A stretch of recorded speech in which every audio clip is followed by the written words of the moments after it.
శ్రీ దుర్గాదేవి జ్యోతిష్యాలయం. మీరు ఎక్కడెక్కడో జ్యోతిష్యం చెప్పించుకొని నిరాశ చెంది ఉన్నారా?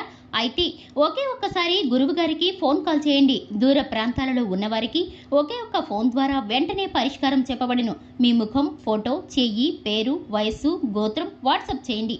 ప్రేమ, పెళ్లి, ఉద్యోగం, రాజకీయం, విదేశీ ప్రయాణం, ధనం నిలకడగా లేకపోవడం, భార్యాభర్తల మధ్య గొడవలు, ఆస్తి తగాదాలు, అప్పుల బాధలు, స్త్రీ పురుషుల ఎటువంటి గుప్త సమస్యలకైనా రోజులలోనే పరిష్కారం చూపబడును. గురుస్వామి రామయ్య గారు. మా ఫోన్ నెంబర్ 9398344096. అందరికీ నమస్కారం అండి. ఛానల్లోకి తిరిగి స్వాగతం. మకర రాశి జాతకులు వణికిపోతారు. జూన్ మాసంలో 11వ తేదీ బుధవారం తిథి నాడు ఒక ఆడ ఒక మగ నీ ఇంటికే వస్తారు. రావడంలో ఏమాత్రమూ కూడా సందేహమే లేదు. అయితే వచ్చి ఏం చేస్తారు? ఈ రోజున ఏం జరగబోతుంది? ఈ రాశి స్త్రీలకైనా పురుషులకైనా ఈ యొక్క విధానంలో జరిగేది ఏమిటి? తదితర అన్ని వివరాలు కూడా వీడియోలో తెలుసుకుందామండి. మీరు నింపాదిగా కూర్చొని ఈ వీడియోని పూర్తిగా చూడండి. మహా అయితే 10 నిమిషాలు మీ సమయాన్ని కేటాయించిన వారవుతారు. కానీ ఈ 10 నిమిషాల్లో ఒక మాట, మంచి మాట అయినా మీకు అర్థమవుతుంది. మీరు చేసే తప్పిదాలు కావచ్చు, మీ జీవితంలో కలిగే కష్టం గురించి కావచ్చు, ముందస్తు జాగ్రత్తలు తీసుకున్న వారు అవుతారు. కావున గమనించండి. ఒకసారి ఈ వీడియో చూడండి. ఈ జాగ్రత్తలు పాటించండి. మీ యొక్క జీవితంలోకి గ్రహ గోచర స్థితి వలన ఇలా మార్పులు అయితే కలగబోతున్నాయి. వణికిపోతారు. దీని గురించే ఆలోచన ఉంటుంది. ఈ రోజంతా కూడా జరిగిన ఒక కష్టం కావచ్చు, నష్టం కావచ్చు, వాటి గురించి ఆలోచిస్తూ మనస్తాపం చెందే బదులు ముందస్తు జాగ్రత్తలు తీసుకుంటే మీకు ఎంతో మేలుకరంగా ఉంటుంది. ఈ దేవత ఆరాధన చేయడంతో పాటుగా ఈ చిన్న చిన్న పరిహారాలు కూడా తప్పకుండా పాటించండి. అప్పుడే మీ యొక్క జీవితంలో మార్పు వస్తుంది. ఒక ఆడ ఒక మగ మీ ఇంటికొస్తారు. మీ ఇంటికి వచ్చి ఏం చేస్తారో తెలుసా? తెలిస్తే గజగజలాడిపోతారు. అసలు వారు ఇంతకీ ఎవరండి? ఎందుకు వస్తున్నారు? ఏంటి ఇదంతా? ఎందుకు జరుగుతుంది? ఈ రోజున ఈ రాశి జాతకుల జీవితంలో జరగబోయి ఆ యొక్క ప్రతి సత్యము గురించి కూడా ఒక్కొక్కటిగా వివరంగా మాట్లాడుకుందాం. వీడియో నచ్చితే తప్పకుండా ఒక చిన్న లైక్ చేసి మమ్మల్ని ఎంకరేజ్ చేయండి. ఎందుకంటే మీ లైక్ మాకు ఎంతో సపోర్టింగ్ గా ఉంటుంది. ఆలస్యం వద్దండి, వీడియోలోకి అయితే వచ్చేద్దాము మనము. ఓం శ్రీ మాత్రే నమః. అందరికీ మంచి జరగాలని కోరుకుంటూ వీడియోలోకి వచ్చేద్దాము. ఈ రాశి జాతకుల యొక్క తత్వాన్ని గురించి చెప్పుకుందాం. ప్రతి విషయంలో కూడా కొంతమంది గందరగోళ పరిస్థితుల్లో ఉండి ఆలోచిస్తూ ఉంటారు. ఇంకొంతమంది నిదానంగా కూర్చొని ఆలోచిస్తారు. ఇంకొంతమంది ఏ కష్టం వచ్చినా భగవంతుడే నాకు తోడు ఉన్నాడు, ఎదుర్కోగలను అనే నాయకత్వ ధోరణి ఉంటుంది. కానీ ఈ రాశి జాతకులు ప్రతి విషయం గురించి క్షుణ్ణంగా ముందుగా పరిశీలిస్తారు. ఆ తరువాతే నిర్ణయం తీసుకుంటారు. కొన్నిసార్లు దూకుడుగా వ్యవహరించాల్సిన పరిస్థితి వచ్చినా అంతే నిదానంగా వ్యవహరిస్తారు. ఈ యొక్క నిదానంతో కొన్నిసార్లు మంచి జరిగినప్పటికీ ఇంకొన్నిసార్లు మాత్రం చికాకులు వస్తున్నాయి. కావున మీరు ఇక త్వరపడండి. నిర్ణయాలు తీసుకునే విషయంలో ఆలోచన వెంబడి నిర్ణయాలు తీసుకోవడానికి యత్నించండి. కొన్ని రకాల నిర్ణయాలు తీసుకునేటప్పుడు కొంతమందికి ఎలా ఉంటుందంటే ఏకాగ్రత మొత్తం దాని మీదే ఉంటుంది. చుట్టుపక్కల వాటి గురించి మర్చిపోతూ ఉంటారు. వారి యొక్క స్వభావం ఇలాగే ఉంటుంది. వారు ఏది చెప్పినా కొన్నిసార్లు పక్కవారు చెప్పిన వాటికి ప్రాధాన్యత ఇస్తారు. వారి మాటలు ఆలకిస్తారు. మీ ఆలోచనలు కూడా పక్కన పెట్టేస్తారు. మన ప్రాబ్లం గురించి మనం ఆలోచించినంత బాగా ఎదుటి వారు ఆలోచిస్తారా? ఒకసారి చెప్పండి. మనకి కష్టం కలిగింది. కష్టం నుండి బయటకు రావడానికి శతవిధాలా యత్నిస్తాం.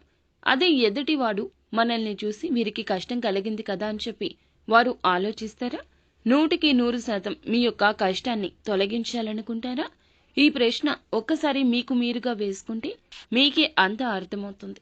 ఎదుటి వారు ఎప్పుడూ కూడా స్వార్థంగా ఉంటారు. లేకపోతే మంచి చేయాలనుకున్నా వారు వారి జీవితం మీద పెట్టినంత ఆసక్తి మీ జీవితం మీద పెట్టరు. యాదాలాపంగా ఏదో ఒక ఆలోచన చెప్తారు, లేదా ఏదో ఒక నిర్ణయం తీసుకోమంటూ మిమ్మల్ని పుష్ చేస్తారు. లేదా వారు చెప్పినట్లు మీ జీవితంలో జరగాలని కూడా అనుకోవచ్చు. అంటే మీకన్నా పెద్దవారు అలా కూడా ఆలోచిస్తారు కదా. ఇలా ఒక్కసారి ఆలోచించండి. కొన్నిసార్లు వాళ్ళు చెప్పింది ఆలకించేస్తారు మీరు. కుటుంబ సభ్యుల మాట కూడా పరిగణలోకి తీసుకోకుండా ఎదుటి వారి యొక్క మాటల ధోరణితో వారి యొక్క మాయలో పడిపోతారు. ఈ విషయంలో ఇంకాస్త జాగ్రత్తగా ఉండండి. ఇప్పటికీ జాగ్రత్త పడుతూ ఉండొచ్చు, జాగ్రత్త లేకపోయి ఉండొచ్చు. కానీ ఒక్కసారి జాగ్రత్త తీసుకోండి. ఏదైనా ఒక నిర్ణయానికి 100% కట్టుబడి ఉంటే ఆ నిర్ణయం ద్వారా జీవితంలో మార్పు అనేది కనిపిస్తుంది. వీరు చాలా మంచి మనసుతో ఆలోచిస్తారు. ఎదుటి వారికి మంచి చెయ్యాలంటూ ఆలోచిస్తారు. వీరి యొక్క మాట, నడవడిక, తీరు, ప్రవర్తన అన్నీ కూడా వేలు ఎత్తి చూపించలేనంత క్రమబద్ధంగా ఉంటాయి. అన్నింటా కూడా నిర్మోహమాటంగా మాట్లాడతారు. మంచిని మంచి అని చెప్పడంలో ఎందుకు వెనుకడుగు వేయాలి అనే ఆలోచన ఉంటుంది. ఈ ఆలోచనతో చాలా మందికి శత్రువులవుతారు. సొంత ఇంట్లో కూడా శత్రుత్వం వస్తుంది. వీరి గురించి పక్కన పెట్టేస్తారు. వీరి తల్లిదండ్రులు కూడా ఒకానొక సందర్భంలో వీరి యొక్క మంచి వీరికి చాలా మందినే దూరం చేస్తుంది. కానీ వీరి ఆలోచనలను మార్చడం భగవంతునికి కూడా సాధ్యం కాదు అన్నట్లుగా వీరి ధోరణి ఉంటుంది. ఈ ఆలోచన కొంతమంది శత్రువులను ఇచ్చిన ఇక్కడ నష్టం లేకపోయినా, ఈ ఆలోచన కొంతమంది శత్రువులను ఇచ్చిన కొంతమంది మిత్రులను కూడా ఇస్తుందండి. కొన్నిసార్లు ఎలా ఉంటారంటే కొన్ని విషయాలు పట్టించుకున్నా పట్టించుకోనట్లు ఉంటారు. నాకెందుకు ఈ విషయాల గురించి అని విడిచిపెడుతుంటారు. మరికొన్నిసార్లు ఆ విషయాలను చాలా సీరియస్ గా తీసుకుంటారు. ఎందుకు ఇలా చేస్తున్నారు అన్నట్లుగా వారితో వాగ్వివాదానికి దిగుతూ ఉంటారు. ఇలా చిత్ర విచిత్ర ధోరణి ఉంటుంది. ఎప్పుడు ఎలా ప్రవర్తిస్తారు అనే విషయాలు వీరి యొక్క భాగస్వామ్యులకు కూడా అర్థం కాదు. అంతటి మొండి స్వభావం ఉంటుంది. అంతటి మంచి స్వభావము ఉంటుంది. ఎదుటి వారి విషయంలో మాత్రం ఎప్పుడూ కూడా మంచే చూస్తారు. వీరి స్వార్థం కోసం కుటుంబ సభ్యులను కష్టపెట్టడం ఇలాంటివి చెయ్యరు.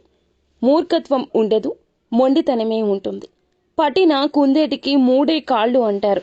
ఎందరూ చెప్పినా ఇలాగే వీరి యొక్క నిర్ణయాలుంటాయి. ఆ నిర్ణయానికి వీరికి కష్టం కలిగించిన ఎదుటి వారికి మాత్రం ఎప్పుడూ కష్టాన్ని ఇవ్వవు.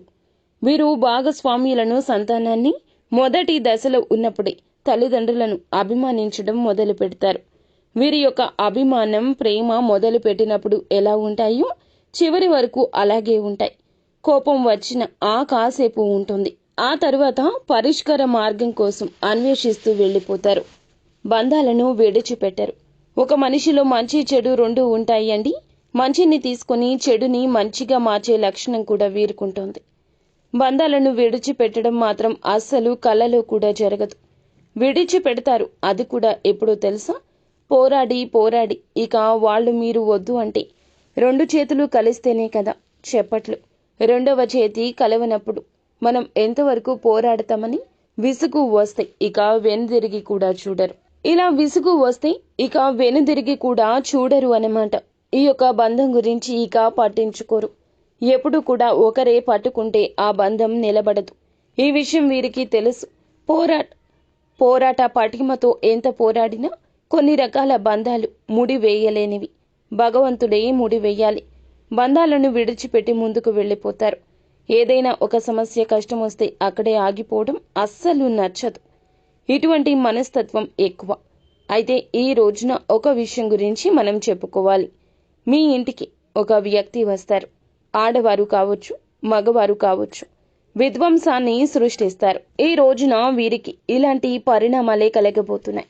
చాలా కాలం క్రితం వారికి మీ మధ్యన చాలా రకాల విభేదాలు, విధ్వంసాలు జరిగాయి. మీరు ఇక వారిని వద్దు అనుకుంటూ నిర్లక్ష్యం చేస్తున్నారు. ఏ విషయాన్ని వారితో చెప్పడం లేదు. ఎవరితో సంప్రదింపులు జరపడం లేదు. జరగకూడదని అనుకుంటున్నారు. ఇక్కడ విషయాలు అక్కడ విషయాలు ఇక్కడ చేరవేసే వ్యక్తులతో కూడా దూరంగా ఉంటున్నారు. మీ విషయం గురించి, కుటుంబం గురించి మీ యొక్క ఆలోచనలే ప్రధానంగా ముందుకు సాగిపోతున్నారు. ఒక రకంగా చెప్పాలంటే మీరు పూర్తిగా వారిని అవాయిడ్ చేస్తూ జీవితంలోకి రానివ్వకుండా ఉంటున్నారు. మీకు మీరుగానే ఇదంతా చేస్తున్నారని చెప్పొచ్చు. వారితో మీకు ఒకరితో ఒకరికి పరిచయం ఉండొచ్చు, లేదా లేకపోవచ్చు. వారి వల్ల ఇదివరకే ఒక సమస్యను ఎదుర్కొన్నారు, చిక్కుల్లో కూడా పడ్డారు. ఆ చిక్కుల్లో నుంచి బయటపడక మీరు తీసుకున్న నిర్ణయం ఇది. వారితో ఉంటే జీవితం అంధకారం. చీకటిలో ఏం చేస్తాం చెప్పండి? ఏదైనా చీకటిగా ఉంటే ఎన్నాళ్ళు తట్టుకోగలము? చీకటిలో ఉంటే ఏది సాధించలేము. ఇలా ఎన్నో రకాల ఆలోచనల కలబుద్దగా ఈ యొక్క నిర్ణయం తీసుకున్నారు. వారితో ఉంటే నా కుటుంబం రోడ్డున పడుతుందేమో, ఈ యొక్క ఆలోచన మీకు స్ఫురించింది. అనుకున్నదే తడవుగా ఈ యొక్క ప్రణాళిక మొదలు పెట్టారు. వారి మీద ప్రేమ లేకనో లేదా ఉండదు అని కాదండి. మీ జీవితం మీ మీద ఆధారపడి ఉన్న మీ యొక్క కుటుంబ జీవితం. వారి మీద ప్రేమ ఉన్నా లేకున్నా ద్వేషాన్ని చూపించొద్దు, పక్కకు వచ్చేయండి. కుటుంబ జీవితం ముందుకు సాగడానికి ఈ యొక్క తెలివైన తెగదెంపులు చేసుకున్న బంధం, ఈ నిర్ణయం మంచిది. కాకపోతే ఇన్నాళ్ల తరువాత ఇటువంటి వ్యక్తులు మీ జీవితంలోకి వస్తారు, ఇంటికి వస్తారు, ఫోన్ చేస్తారు, అనుకోకుండా తారసపడతారు. మీ ఇంటికి వచ్చే అవకాశాలే అధికంగా ఉన్నాయి. మీ యొక్క సహాయాన్ని ఆశించి దగ్గరకు వస్తారనుకుంటే అది మీ పొరపాటు అవుతుంది. ఒక విషయం తెలిసిన వారిగా వస్తారు. ఆ పని గురించి వారు తెలుసుకుని వస్తారు. వారు చెప్పే సూచన సలహా మీరు వినరని కూడా వారికి అర్థమవుతూనే ఉంటుంది. కానీ మేలు చేయాలనే ఒక తలంపు, ఇదివరకు మీరు చేసిన మేలు, మీ మీద ఉన్న ప్రేమ మీ జీవితంలోకి వారిని తెస్తుంది. భూమి గుండ్రంగా ఉన్నట్లు మన జీవితం కూడా గుండ్రంగా తిరుగుతూనే ఉంటుంది. ఒకప్పుడు వద్దు అనుకున్న వారు తిరిగి మన జీవితంలోకి ఏదో ఒక రూపాన ఏదో ఒక విధంగా వస్తారు. ఇలానే వారు తిరిగి వచ్చారు. ఎప్పటికైనా ఏ దశలో అయినా తిరిగి అయితే తప్పక వస్తారు. వచ్చినప్పుడు వారు ఎలా ఉన్నారు, ఎలా మాట్లాడుతున్నారు, వారి గురించిన సమాచారం తెలుసుకోవాలి. వారు చెప్పే మాటలు ఆలకించాలి. ఎప్పుడైనా కూడా మనం చెప్పేవారిలా కాకుండా వినేవారిగా ఉంటాం చూడండి. అప్పుడే ఇబ్బందులు చాలా ఉన్నా తప్పించుకోగలుగుతాం. పక్కన వారి మాటలు అస్సలు నమ్మొద్దు, చెప్పుడు మాటలు వినొద్దు. ఎప్పుడు మనుషులు ఒకే విధంగా ఉండరంటూ గుర్తుంచుకోండి. ఈరోజు తప్పు చేసిన వారు రేపు మంచిగా తిరిగి వస్తారు. ఈరోజు మంచివారు రేపు తప్పు చేసేవారుగా మారొచ్చు. ఆ రోజు వద్దనుకున్న ఈరోజు ఆ వ్యక్తి ఆలోచనలు మీకు నచ్చొచ్చు. కావున జాగ్రత్తగా ఉండండి. వారికి అవకాశం ఇవ్వండి. వారు చెప్పే విషయాన్ని ముందుగా వినండి, ఆగి ఆలోచించండి. ఆ విషయం లోతు తెలుసుకోండి. భగవంతుడే వారిని మీ జీవితంలోకి పంపించొచ్చు కదా, వారిని క్షమించొచ్చు కదా. మీ అతిపెద్ద సమస్య నుంచి మిమ్మల్ని వారు బయటపడేస్తారు. అది ధన సహాయం కావచ్చు, ఎవరైనా చేస్తున్న సాయం కావచ్చు, మీకు ఎక్కడికైనా అటెండ్ కావాల్సిన ఇంటర్వ్యూ గురించి కావచ్చు, వేరొక ఉద్యోగ ప్రయత్నం చేస్తుంటే గనక దాని గురించి అయినా కావచ్చు, వ్యాపారంలో ఎదుటి వారిని గుడ్డిగా నమ్మి మోసపోతున్నారు కావచ్చు, వారి గురించిన పూర్తి సమాచారం మీకు తెలియచెప్పడం కోసం కావచ్చు. ఇలా ఏదైనా సరే వారి స్వార్థం కోసం కాదండి వచ్చేది. జరిగే ఒక నష్టాన్ని, ఒక మోసాన్ని జరగకుండా ఆపడం కోసం, మిమ్మల్ని చెయ్యి పట్టి బయటకు తీసుకురావడం కోసం వస్తున్నారు. వారిని శిక్షించకుండా, వారి మాట వినకుండా మీరు జాగ్రత్త పడవద్దు. వెనక్కి పంపించొద్దు. వారిని శిక్షించొద్దు. వారి మాట వినకుండా వెనక్కి పంపించొద్దు. పని మొత్తం పక్కన పెట్టేసి ఆలోచించినా తప్పులేదు. ఆలోచన శక్తితో ముందుకు వెళ్ళండి, బాగుంటుంది. ఖచ్చితంగా వారు ఇంటికి వస్తారు లేదా ఫోన్ అయినా చేస్తారు. మీకు ఆశ్చర్యాన్ని కలిగించే ఒక సంఘటన ఇది. వారితో ఉండే జ్ఞాపకాలు ఈ రోజున మీకు అన్నీ గుర్తొస్తాయి. ఇలా మీరు సంతోషంగానే ఉండొచ్చు. ఈ రోజున మీరు మీ రంగంలో ఆగి ఆలోచించి పని చేస్తే ఆ యొక్క నిర్ణయం మీకు మేలు చేస్తుంది.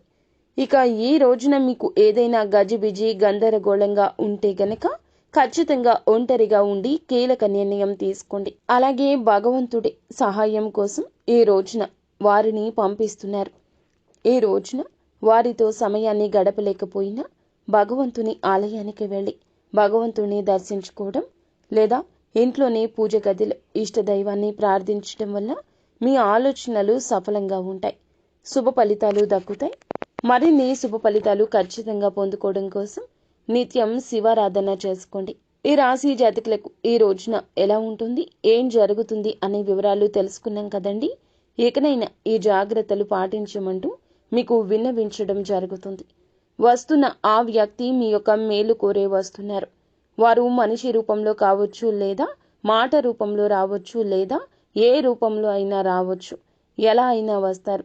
ఎవరైతే కష్టాల్లో బాధల్లో ఉన్నారో, మీకు ఫైనాన్షియల్ ప్రాబ్లమ్స్ ఉండి ఆర్థిక ఇబ్బందులతో సతమతం అవుతుంటే, డబ్బు అనేది ఎక్కడికక్కడ స్ట్రక్ అయిపోయింది, మేము ఇచ్చిన వాళ్ళు మాకు తిరిగి ఇవ్వడం లేదు, మా ఆస్తిపాస్తులు బంగారాలు అన్నీ తాకట్లో ఉన్నాయి, ఏ పని చేసినా కలిసి రావడం లేదు, మాకు లెక్క అనేది లేకుండా పోతుంది. కోరుకున్న వ్యక్తులు దూరం అయిపోతున్నారు. ప్రేమించిన వ్యక్తులు దూరం అయిపోతున్నారు. అనుకున్న పనులు అనుకున్న సమయానికి జరగడం లేదు. వ్యాపారంలో గ్రోత్ లేదండి, మంచి జాబ్ లేదండి, చదువుతుంటే మంచి ర్యాంక్ రావడం లేదు. ఎటు ఏ విధంగా చూసినా అంతా శూన్యంగా ఉంది. ఒకవైపు జనాకర్షణ లేదు, ఇంకొక వైపు ధనాకర్షణ లేదు. ఎందుకంటే జనాలకు కూడా మంచి చేద్దామని వెళ్తుంటే చెడే ఎదురవుతుంది. ఇలా సఫర్ అవుతున్న ఈ రాశి జాతకులు మీరు అందరూ కూడా ఒక రామబాణం లాంటి, విష్ణు చక్రం లాంటి, సుదర్శన చక్రం లాంటి మంచి సలహా ఇవ్వడానికి ఆ ఆడ మగ మీ వద్దకు వస్తున్నారు. కావున వారిని మీ జీవితంలోకి వస్తే పొమ్మనొద్దు, వారిని పొమ్మని అనవద్దు. భగవంతుడే వారిని మీ జీవితంలోకి తెస్తున్నాడు. మీకు ఉన్న సకల కష్టాలు, ఒక్కొక్కరి జీవితంలో ఒక్కో కష్టం ఉంటుంది. మనం ఉండే పరిస్థితి బట్టి ఆ కష్టం మన దగ్గరే ఉంటుంది. ఆ కష్టం తొలగించడానికి భగవంతుడు కొంత కాల పరిమితి విధిస్తాడు. అయితే ఆ కాల పరిమితి ఈ రోజున తొలగిపోతుందని చెప్పడంలో ఆశ్చర్యం లేదు. అది కూడా వారి రూపంలో కష్టాన్ని తుడిచిపెట్టేందుకు, నష్టాన్ని లాభం బాట పట్టించేందుకు ఈ ఆడ మగ వస్తున్నారు. మొదట నమ్మలేక వణికిపోవచ్చు, కానీ జరిగిన దాన్ని చూసి అల్లాడిపోతారు, ఆశ్చర్యపోతారు. మీ వెన్నులో వణుకు పుడుతుంది, కంటి నిండా ఆనంద బాష్పాలుంటాయి. ఇలా వారు రావడంతోనే మీ జీవితం మొత్తం మారిపోతుంది. కుటుంబంలో సుఖ సంతోషాలు వస్తాయి. నిత్యము ఇష్టదైవ ఆరాధన చేసుకోవడం, ఇష్టదైవాన్ని స్మరించుకోవడం, ఇష్టదైవానికి దగ్గరగా ఉండే ప్రయత్నం చేయండి. ఈ రోజున శివాలయ సందర్శన చేసుకోవడం, హనుమాన్ చాలీసా పఠించడం, నిత్యము కూడా ఇలా చేయడం ఎంతో మేలుకరంగా ఉంటుంది. ఇందాక చెప్పినట్లుగా ఇంటి నుండి బయటకు వెళ్తున్నప్పుడు ఒక తెలుపు రంగు రుమాలు కానీ, ఒక నిమ్మకాయ కానీ జోబులో పెట్టుకుని వెళ్ళండి. నరదృష్టి అంతా తొలగిపోతుంది, మీకు అంతా మేలు కలుగుతుంది. సో ఫ్రెండ్స్, చూశారు కదా, ఈ రోజున తప్పకుండా ఈ జాగ్రత్తలు పాటించండి. ఈ వీడియో మీకు చాలా వరకు నచ్చిందని అనుకుంటున్నాము. వీడియో నచ్చింది, వీడియో ఉపయుక్తంగా ఉంది అనుకునేవారు కింద కామెంట్ రూపంలో మీ ఇష్టదైవం పేరుని తెలియచేయండి. మాకు చాలా ఆనందంగా ఉంటుంది. అంతా మంచి జరుగుతుంది.